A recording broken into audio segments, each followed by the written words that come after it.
I read 43 books this year, and I'm going to go over my favorite ones out of all of them. These are in no particular order, it's just going to be in the order that I read them throughout the year. And the first one is Unmasked, My Life Solving America's Cold Cases by Paul Holes. He is Mr. Holes. You could really tell the passion, the dedication, the amount of work that went into solving a lifetime full of cold cases for him. He was instrumental in finding out who the Golden State Killer was, and it was crazy because going into the book, I didn't know he was part of that team. And I live in California, so I knew what the case was about, and I still remember seeing it on the news that they found the killer and who it was, and I was like, this guy helped. Oh my gosh, he not only helped, he was like one of the main persons. And I've always read that to be, a lot of people that are remembered that are great at their craft have to sacrifice a lot in terms of their personal life, but you have to be very dedicated and almost kind of addicted to what you do, or your passions. And he seems like he just really loved his career, and even to the end he understands that he sacrificed for it, but he still can't let it go. He has so much passion in solving these cold cases and helping out the families. But it's amazing going through his journey. I mean, come on, you read one book in a weekend and you go through what this author went through in a lifetime, and it's just why I love books so much. So let's go on to the next one. The next one is Viola Davis, Finding Me, and I listened to the audiobook. Normally I prefer to read the books because I tend to absorb and remember long term more what the book is about. But I listened to it specifically because I knew she won the Grammy for it, or I don't know if at that time she had won it, but I knew she was the narrator for the book, and she's an amazing actor, and it did not disappoint. Similar to the first book I mentioned by Mr. Holt, like you can just take a moment. If you could just take a moment and read this book, you can experience it through her eye, like her life. I was just one of my favorite. You guys gotta read it or listen to it. Actually, I highly recommend it in audiobook. Another book or another series that I read is the Mind F series. It's a serial killer who falls in love with an FBI agent, and the agent's actually trying to track her down, but he doesn't know it's her. You wouldn't expect to be, I guess I wouldn't say rooting for, but understanding why she is the way she is. Went through it's like five small books, but I just counted it all as one because they were very short, each one. The next one, I actually did buy this one, but I read it because it was free on Hoopla as an ebook, and it was just a lot easier to read that ebook at night. And I finished like 3/4 of it in one night, and it's called Post Office. I always say The Post Office, but it's Post Office by Charles Bukowski, and I've never read any of his works or poetry before.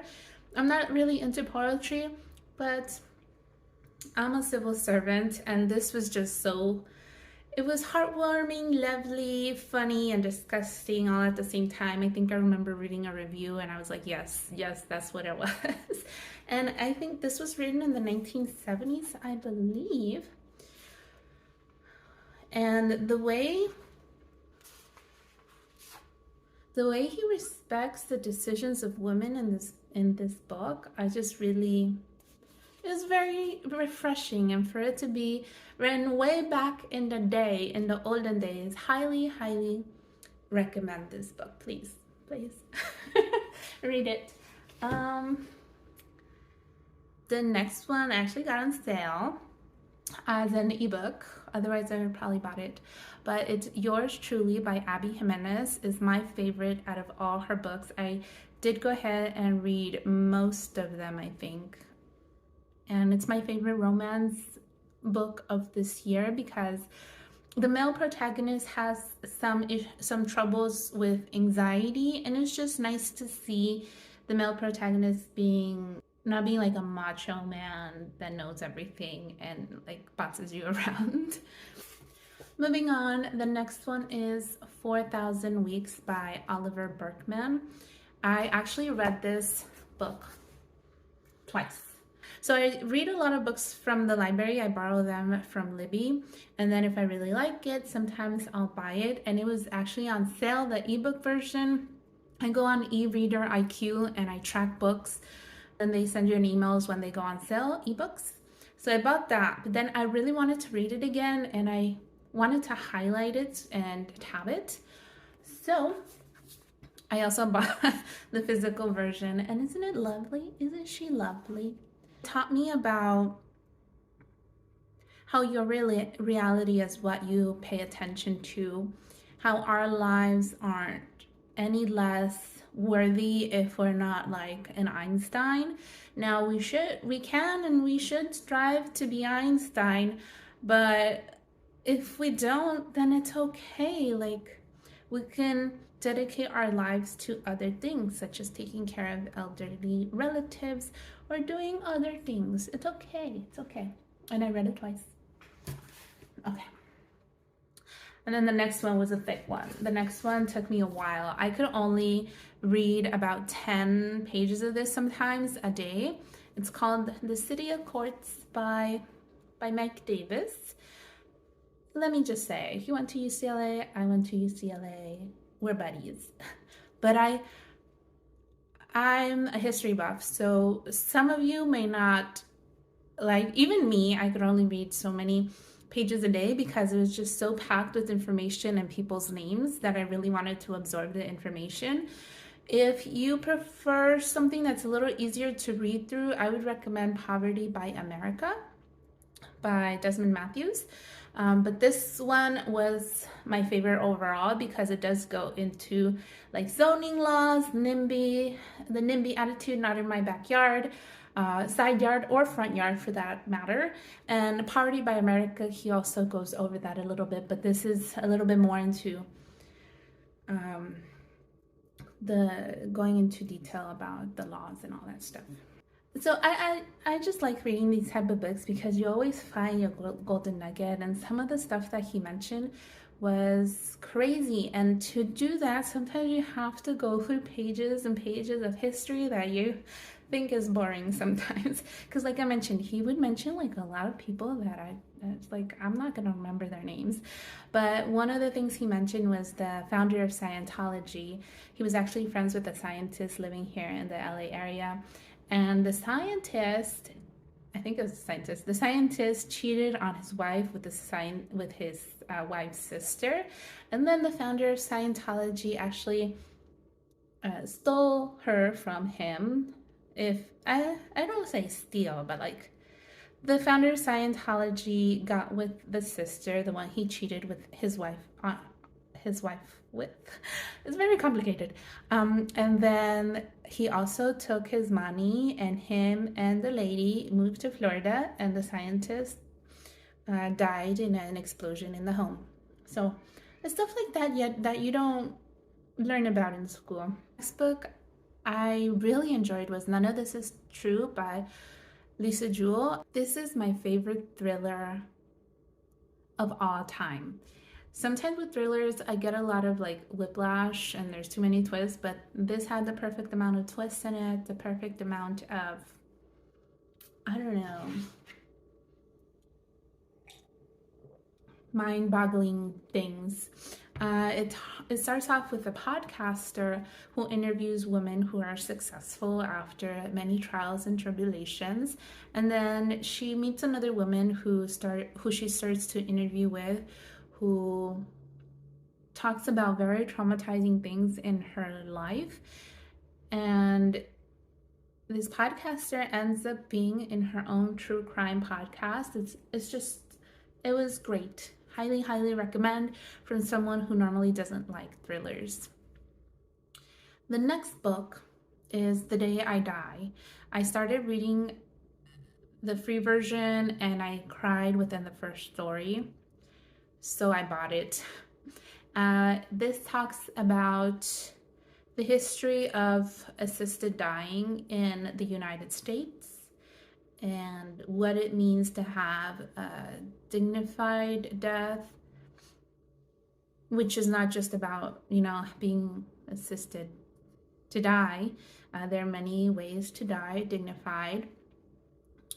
And it's something looking into for when I grow older. Even the fact that people have like the medication on hand at the end of their days, it gives them a new strength, a loss of fear, because you have to be really careful if you're chronically ill and somehow you try to do something and you fall. You could be even worse and your quality of life can go down, and you may not necessarily die that fast. I don't know. I've always been interested in, what's going to happen when I grow old. I don't intend on having children, and looking at my options. And yeah, this book definitely made me cry. Now, honorable mentions, I'm going to name 2.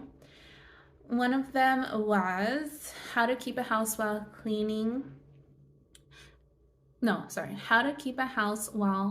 Drowning, A Gentle Approach to Cleaning and Organizing.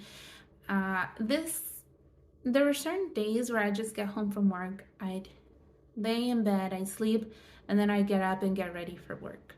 Like, I didn't have energy to do anything else, including cleaning. And this gave me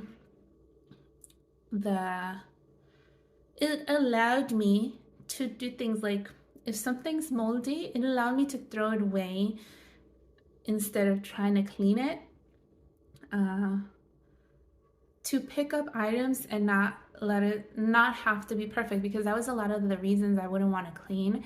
Like, once you start cleaning, it's gonna take all day because you haven't cleaned in a long time. No, it was just maybe, scrub down the sink in like 5 seconds. Even though it may not be perfect, at least it's not unhealthy, at least it's not moldy, and I really like that. The only reason it wasn't like amazing, as she mentions, like, put a small laundry load a day, and some of us live with laundromats, and the laundromats are $5 a load. Luckily, I have a washer, but I don't have a dryer, so that was all. Now with cleaning though, I found the most effective way is the Sweepy app, because once you're done, it kind of gives you like points, and there's a sound and everything with the app. And when I get done after dinner, I tend to set a timer for 40 minutes, and I don't have to do a specific thing every single day. Just do something during those 40 minutes, which would include like even cleaning dishes. And then most of the time I finish quick enough to do like 1 or 2 or 3 things that I've listed on my Sweepy app, and my house is looking okay. It's looking great. Another one, you guys, that I would like to mention is, yes, I did read Fourth Wing by Rebecca Yarros, and I completely agree with the plant-based bride. So she did a whole vlog of her experience as she read the book, and I completely agree with everything. The only difference is that she detested, I use very strong words, but don't take everything with a grain of salt. She didn't like the book. She rated it very low, and for everything she mentioned, I completely agree with her, and it's true. But for me, I enjoyed it. It was a good time. The only thing is the language was a little anachronistic, and everyone knows the line "flaming hot." When I read that, I was like, oh my gosh, this is so cheesy. And at the same time, I also thought about hot Cheetos. I was like, did they have hot Cheetos back then? But it was enjoyable. I did get the second book from the library. It wasn't too long of a wait. Even when it says like it's gonna be like 16 weeks, most of the time it's available within a few weeks. I don't know if it's because like I started reading it and I don't like the second book. It's even worse in terms of the writing than the first book, to be honest. I don't know if I can read it, and maybe that's why it was available so fast. Like people start reading it and they're like, no, not for me, and then they return it. So those are my favorite books of 2023. Let me know what you guys are going to be reading in 2024. And yeah, support your local library. A lot of these books I borrowed, and then if I really enjoy them, I'll go ahead and buy them. Some of them I have the ebook version and the physical copy as well. Merry New Year, happy holidays, and I'll talk to you guys later. Okay, so about this book.